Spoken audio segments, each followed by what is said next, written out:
Bonjour et bienvenue. Alors aujourd'hui, je vais vous présenter la directive ngClass.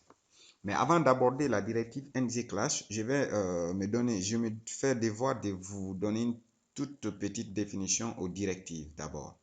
En fait, les directives sont des expressions intégrées au DOM. Le DOM, c'est pour dire D pour dire document, et O pour dire object et M pour dire modèle. Donc, pour les initiés ou pour les adeptes du JavaScript, ils le savent très bien car en JavaScript, on travaille beaucoup avec le DOM et c'est ce même qui fait le succès de ces langages. Donc, en Angular, on a trois types de directives, à savoir les directives d'attributs et dont aujourd'hui on va aborder la directive ngClass qui fait partie des directives d'attributs. Ensuite, on a également au niveau des directives d'attributs, on a aussi une autre directive qui s'appelle la directive ngStyle. Après les directives d'attributs, on a les directives structurelles qui nous permettent de faire des boucles, des conditions, ainsi de suite. Donc, parmi lesquelles on a ngIf pour les conditions, ngFor pour l'itération, c'est-à-dire c'est pour parcourir un tableau, ngSwitch qui nous permet également de faire des conditions, mais des conditions à sélecteur, c'est-à-dire d'égalité. Après, nous avons les directives avec un modèle. Nous avons highlighter et drop-down. Alors, sans plus tarder, nous allons passer à la pratique. Pour l'instant, comme vous voyez ma page Angular, ici, j'ai juste une simple phrase sans style. Maintenant, la directive ngClass, comme vous le savez, il va nous servir de changer l'apparence selon certaines conditions. Maintenant, pour cela, je suis venu dans CSS, j'ai appliqué quelques styles, c'est-à-dire, on a une classe disponible avec une couleur de fond, background color, qui est en vert, un peu foncé, et une largeur 25% pour dire que le contenu va prendre 25%, et un padding de 10 pixels, c'est-à-dire une marge intérieure, et une marge extérieure de 2 pixels. Même chose pour indisponible, seulement que ici, la couleur de fond est en pink, c'est-à-dire rose. Après, nous avons aussi une classe couleur qui est ici en violet et une classe color light qui est en blanc ici. Donc, comment on peut s'en servir pour utiliser la directive? Pour cela, vous venez ici, vous mettez l'accolade, vous mettez ngClass. Une fois que vous faites ça, vous donnez double quote ou simple quote. Ici, je vais donner double quote et j'ai fait simple quote. Ici, qu'est-ce que je fais? Je viens prendre simplement le nom de la classe sans point ici, sans mettre le point quoi dans le HTML, et puis je le colle entre le simple quote. Et quand je reviens, par exemple, on a dit la couleur ici c'est en rose et la largeur c'est 25% de la page et on a une marge de 10 pixels et une margin top de 2 pixels.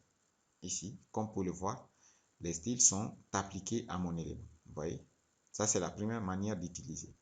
Mais cette façon d'utiliser est vraiment conseillée car, comme vous pouvez le voir, je pourrais ne pas mettre ngClass, je pouvais mettre l'attribut classe et ça marche également. Vous voyez? Et dans ce cadre-là, j'enlève simplement le simple code, ça marche également. Donc, lorsque vous voulez utiliser la directive ngClass de cette façon, il est mieux, il est préférable d'utiliser l'attribut classe tout court. Vous voyez? Donc, la deuxième façon d'utiliser la directive ngClass, c'est d'utiliser un tableau et vous énumérez la liste de vos classes. Ici, par exemple, pour le moment, j'ai passé un seul élément et le style de ma page reste inchangé. Par contre, si je vais ajouter maintenant la couleur ici, la couleur, je pourrais simplement prendre cette couleur et je l'ajoute à la fin de mon élément et ça va être aussi également appliqué. Pour cela, n'oublie pas de l'entourer par simple code ici. Et quand vous venez, la couleur change automatiquement. Après cette manière, on peut aussi essayer d'utiliser avec des objets. C'est-à-dire, là, vous mettez un objet et là, vous mettez le nom de votre classe, par exemple, couleur, simplement, et vous le mettez à true. Mais lorsque vous utilisez objet, il faut obligatoirement évaluer l'expression. C'est-à-dire, selon que true, ça va être affiché. Regardez, quand je fais ça, vous voyez, automatiquement l'autre a disparu puisque j'ai juste appliqué la directive couleur. Maintenant, quand je reviens ici, je colle disponible, cette fois-ci tout court. Et là, n'oublie pas d'évaluer à true, sinon vous obtenez une erreur si vous ne mettez pas true ou false. Voilà, comme vous pouvez le voir. Maintenant, avec l'avantage d'utilisation des objets, je peux laisser la directive sans, la classe et sans afficher. Il me suffit de passer false. Si je passe les deux à false, et aucun style ne va s'appliquer à mon élément. Vous voyez? Typique, comme vous pouvez le voir. Par contre, si je viens ici, le premier, c'est-à-dire la couleur, je le passe à true. Seulement, c'est le premier style qui va être appliqué à mon élément, comme vous pouvez le constater ici. Maintenant, si je vais appliquer les dés, je mets les dés à true et vous l'aurez compris ici. Maintenant, la troisième façon d'utiliser, c'est, par exemple, je vais prendre cet élément, c'est d'appliquer une fonction. Par exemple, je vais appeler getStyle et j'appelle ma fonction. Je reviens dans le TypeScript, j'implémente la fonction getStyle et je retourne simplement l'objet dont je viens d'implémenter ici. Je mets un point virgule qui n'est pas obligatoire non plus. Et comme vous pouvez le constater, il n'y a aucun problème. Par contre, pour vous constater que c'est l'effet de cette fonction qui a appelé, qui a retourné un objet, si je coupe l'appel de la fonction là, aucun style, attention, je vais mettre simplement une chaîne vide, voilà. Aucun style n'est appliqué. Si j'appelle la fonction qui retourne l'objet, et vous verrez que le style est automatiquement appliqué. Vous voyez? Et en plus, pour la fonction, je pourrais ne pas retourner un objet, mais plutôt un tableau. Et ça marche également. Dans ce cas-là, il faut enlever true puisque c'est un tableau. Et là, comme on peut le constater, j'ai le style aussi qui est appliqué. Vous voyez? Donc, ce sont les manières d'utiliser la directive ngClass. Maintenant, ce que je vais faire, j'ai fait ici une liste de produits dans lequel j'ai la désignation, la description, le prix et la quantité. Donc, qu'est-ce que je vais faire? Je vais afficher mes produits selon que la quantité soit à 0 ou pas. C'est-à-dire selon que le stock est épuisé ou qu'il y a des données dans mon stock. Je vais afficher ces différentes couleurs. C'est pourquoi dans CSS, j'ai fait indisponible et disponible en haut ici. Et couleur. Donc, je reviens maintenant. J'enlève ça. Tout ça là. Je mets un div. Et dans ce div, je fais ngClass. Avant de faire ça, d'abord, il faut créer le produit. Là. Produit avec S puisque c'est un tableau de produits qui va être de type any. Un tableau de any également. Et je fais appel maintenant à ma constante dont je vous ai montré ici.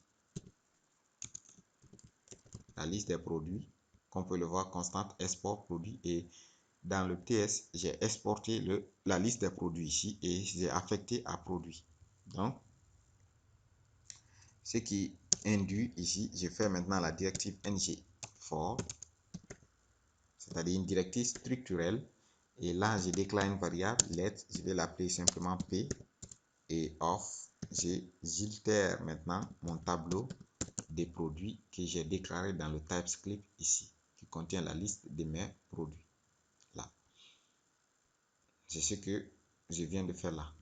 Maintenant, qu'est-ce que je vais faire? Je déclare maintenant un div, et dans ce div, c'est là que je vais appliquer mes conditions avec ma directive ngClass. Et là, comme vous savez déjà l'utilisation maintenant d'objets, je prends quoi? Disponible. Si et seulement si. Là, au lieu de faire true, je fais simplement maintenant p.quantité est supérieur à 0. Ça va retourner true ou false. Lorsque c'est true, il va afficher la classe. Il va appliquer cette classe à mon élève. Sinon, c'est-à-dire virgule, je prends maintenant indisponible. Indisponible. Cette fois-ci, c'est lorsque c'est inférieur ou égal à 0. D'accord? Et là, lorsque c'est inférieur à 0 ou égal à 0 également, là, il va retourner true ou false. Donc, dans l'une ou l'autre des cas, c'est une de ces classes qui va être appliquée à ces divs. Maintenant, à l'intérieur de ces divs, je déclare un titre de niveau, par exemple, 3. Et puis, j'affiche le titre du produit, c'est-à-dire la désignation, le nom du produit. Désignation, je l'ai appelé désignation là, ici. Et ensuite, j'affiche la description du produit. Je mets un paragraphe. Et puis, description, pardon, P. Description du produit. Et puis, je mets un retour à la ligne. Là, je mets encore prix. Et puis, j'accède au prix du produit. Et puis, je vais faire un pipe ici également. Et puis, comme le cours précédent, vous l'avez pu le voir, currency, je convertis ça en dollars. Et puis, un BR, j'affiche la quantité.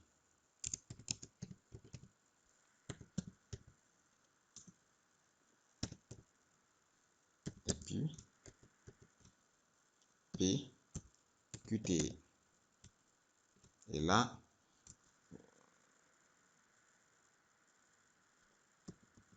je l'affiche. Et puis, le tour est joué. On va voir ce que cela donne. Donc, il y a une erreur quelque part. Je reviens ici, c'est bon. P, c'est bon. Disponible, quantité, oui, P. Normalement. Voilà. Je pense que j'ai oublié. P, QT. Par exemple, supérieur, inférieur ou égal à 0. Alors, comme pour le constater maintenant, lorsque la quantité est égale à 0, on a, c'est-à-dire indisponible, la couleur d'indisponibilité est affichée. Je pourrais même faire en sorte que style égale, qu'est-ce que j'ai fait? Voilà, la style display inline block. Voilà. Et puis, width, je donne par exemple 300 px.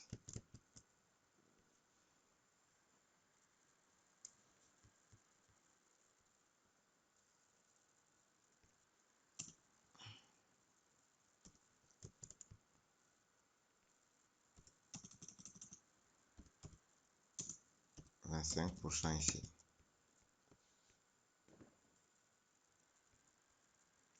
Ou je vais même laisser ça, c'est pas la peine.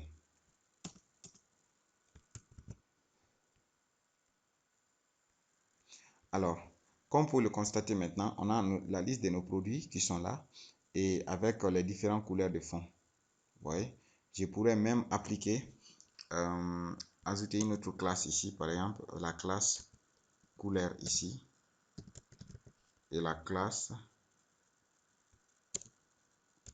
normalement ici la classe couleur et là la classe couleur light.